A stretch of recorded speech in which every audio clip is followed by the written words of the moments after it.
The Story of Redemption by Ellen G. White. Chapter 16. Israel's Escape from Bondage. The children of Israel had followed the directions given them of God. And while the angel of death was passing from house to house among the Egyptians, they were all ready for their journey and waiting for the rebellious king and his great men to bid them go. And it came to pass that at midnight the Lord smote all the firstborn in the land of Egypt, from the firstborn of Pharaoh that sat on his throne, unto the firstborn of the captive that was in the dungeon, and all the firstborn of cattle. And Pharaoh rose up in the night, he and all his servants, and all the Egyptians, and there was a great cry in Egypt, for there was not a house where there was not one dead. And he called for Moses and Aaron by night, and said, Rise up, and get you forth from among my people, both ye and the children of Israel, and go. Serve the Lord, as you have said. Also take your flocks and your herds, as you have said, and be gone, and bless me also. And the Egyptians were urgent upon the people, that they might send them out of the land in haste, for they said, We be all dead men. And the people took their dough before it was leavened, their kneading troughs being bound up in their clothes upon their shoulders. And the children of Israel did according to the word of Moses, and they borrowed of the Egyptians jewels of silver and jewels of gold, and raiment. And the Lord gave the people favor in the sight of the Egyptians, so that they lent unto them such things as they required. And they spoiled the Egyptians. The Lord revealed this to Abraham about 400 years before it was fulfilled. And he said unto Abram, Know of a surety that thy seed shall be a stranger in a land that is not theirs, and shall serve them, and they shall afflict them for 400 years, and also that nation whom they shall serve will I judge, and afterward shall they come out with great substance. And a mixed multitude went up also with them, and flocks and herds, even very much cattle. The children of Israel went out of Egypt with their possessions, which did not belong to Pharaoh, for they had never sold them to him. Jacob and his sons took their flocks and cattle with them into Egypt. The children of Israel had become exceedingly numerous, and their flocks and herds had greatly increased. God had judged the Egyptians by sending the plagues upon them, and made them hasten his people out of Egypt with all that they possessed. And it came to pass, when Pharaoh had let the people go, that God led them not through the way of the land of the Philistines, although that was near. For God said, Lest peradventure the people repent when they see war, and they return to Egypt. But God led the people about through the way of the wilderness of the Red Sea, and the children of Israel went up harnessed out of the land of Egypt. And Moses took the bones of Joseph up with him, for he had straitly sworn the children of Israel, saying, God will surely visit you, and ye shall carry up my bones away hence with you. The pillar of fire. And they took their journey from Succoth, and encamped in Etham, in the edge of the wilderness. And the Lord went before them by day in a pillar of a cloud, to lead them the way, and by night in a pillar of fire to give them light, to go by day and night. He took not away the pillar of the cloud by day, nor the pillar of fire by night, from before the people. The Lord knew that the Philistines would oppose their passing through their land. They would say of them, They have stolen away from their masters in Egypt, and would make war with them. Thus God, by bringing them by way of the sea, revealed himself a compassionate God, as well as a God of judgment. The Lord informed Moses that Pharaoh would pursue them, and he directed him just where to encamp before the sea. He told Moses that he would be honored before Pharaoh and all his host. After the Hebrews had been gone from Egypt some days, the Egyptians told Pharaoh that they had fled and would never return to serve him again. And they mourned because they had permitted them to leave Egypt. It was a very great loss for them to be deprived of their services, and they regretted that they had consented to let them go. Notwithstanding all they had suffered from the judgments of God, they were so hardened by their continual rebellion that they decided to pursue the children of Israel and bring them back by force unto Egypt. The king took a very large army and 600 chariots, and pursued after them, and overtook them while encamped by the sea. And when Pharaoh drew nigh, the children of Israel lifted up their eyes, and behold, the Egyptians marched after them. And they were sore afraid. And the children of Israel cried out unto the Lord. And they said unto Moses, Because there were no graves in Egypt, hast thou taken us away to die in the wilderness? Wherefore hast thou dealt thus with us, to carry us forth out of Egypt?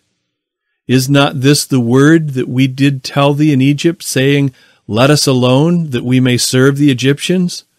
For it had been better for us to serve the Egyptians than that we should die in the wilderness. And Moses said unto the people, Fear ye not, stand still, and see the salvation of the Lord, which he will show to you today. For the Egyptians whom you have seen today, ye shall see them again no more forever. The Lord shall fight for you, and you shall hold your peace. How soon the Israelites distrusted God. They had witnessed all his judgments upon Egypt to compel the king to let Israel go. But when their confidence in God was tested, they murmured, notwithstanding they had seen such evidences of his power in their wonderful deliverance.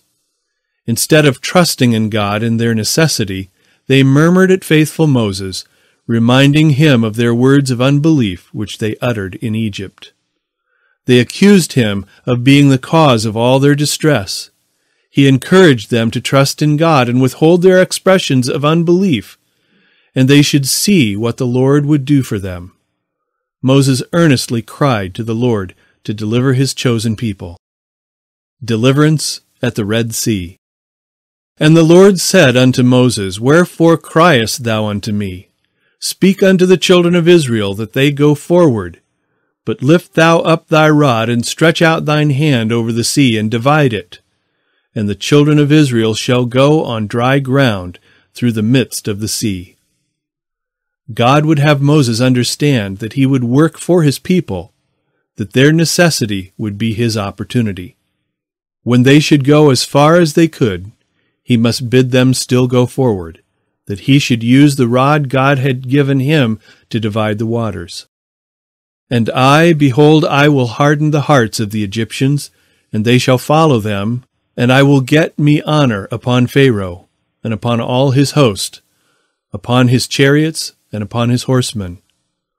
And the Egyptians shall know that I am the Lord, when I have gotten me honor upon Pharaoh, upon his chariots, and upon his horsemen. And the angel of God which went before the camp of Israel removed and went behind them, and the pillar of the cloud went from before their face and stood behind them. And it came between the camp of the Egyptians and the camp of Israel, and it was a cloud of darkness to them, but it gave light by night to these, so that the one came not near the other all the night. The Egyptians could not see the Hebrews, for the cloud of thick darkness was before them, which cloud was all light to the Israelites. Thus did God display his power to prove his people, whether they would trust in him after giving them such tokens of his care and love for them, and to rebuke their unbelief and murmuring.